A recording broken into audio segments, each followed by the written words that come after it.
Before we start, please hear a message from International News Today Network. Starting today, for every subscriber, International News Today Network will plant one tree to save our planet. Please help contribute in saving our planet by subscribing to our channel.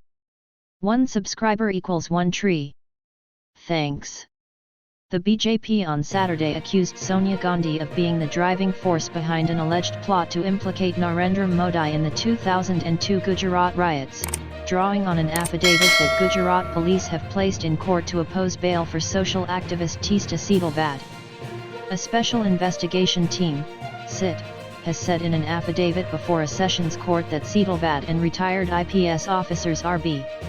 Srikumar and Sanjeev Bhatt were part of a larger conspiracy hatched by late Congress leader Ahmed Patel to destabilize the government of then Chief Minister Modi after the riots. The affidavit alleges that Patel paid Setalvad Rs 30 lakh through a conduit. Ahmed Patel is just a name.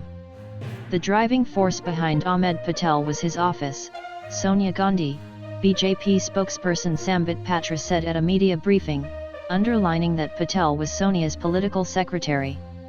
The Congress rejected the allegation against Patel and said Modi's political vendetta doesn't spare even the dead.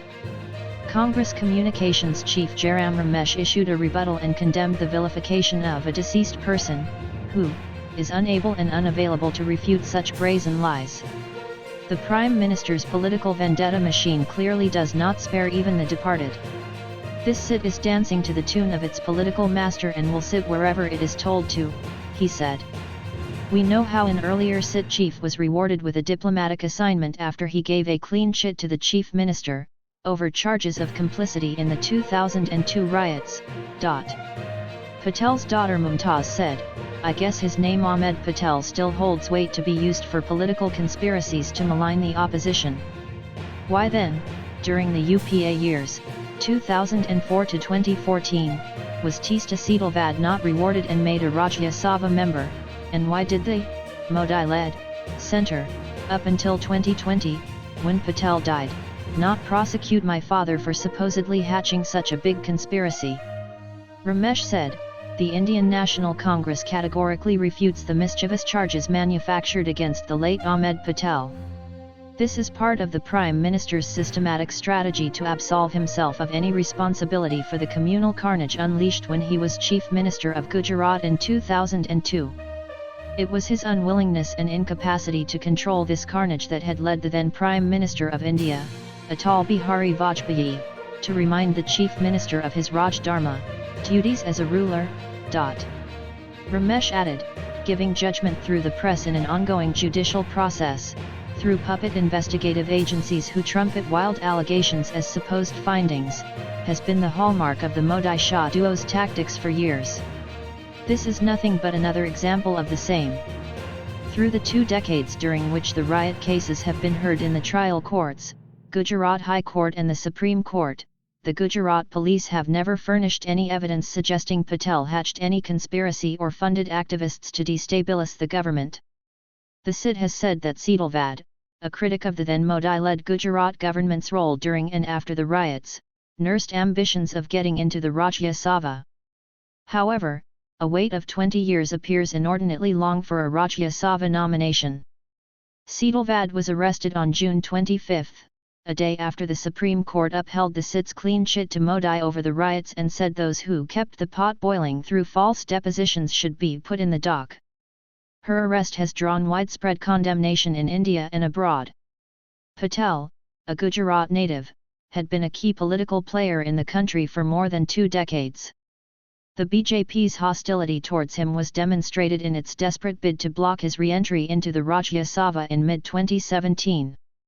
Later, at an assembly election rally in December 2017, Modi had accused the Congress of conspiring with Pakistan to make Patel the chief minister.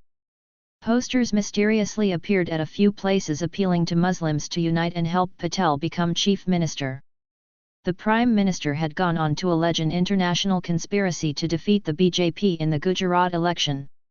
He had made insinuations about a meeting at Mani Shankar Ayar's residence that was attended by former Prime Minister Manmohan Singh, former Vice President Hamid Ansari, the Pakistan High Commissioner and senior retired Indian Army officers.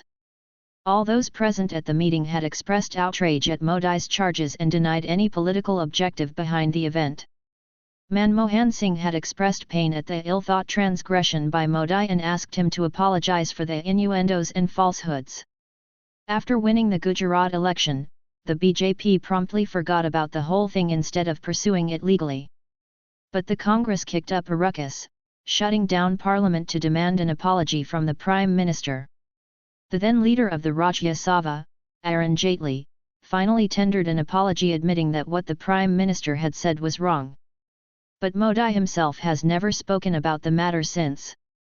Just as the Patel as Chief Minister bogey was raised ahead of the 2017 Assembly election, the Congress believes that the charge of larger conspiracy to defame and destabilize Modi would be used to the hilt to polarize voters in the run-up to this year-end's polls. And as a Muslim Congress leader, Ahmed Patel, even though dead, is likely to be resurrected to squeeze political mileage one more time.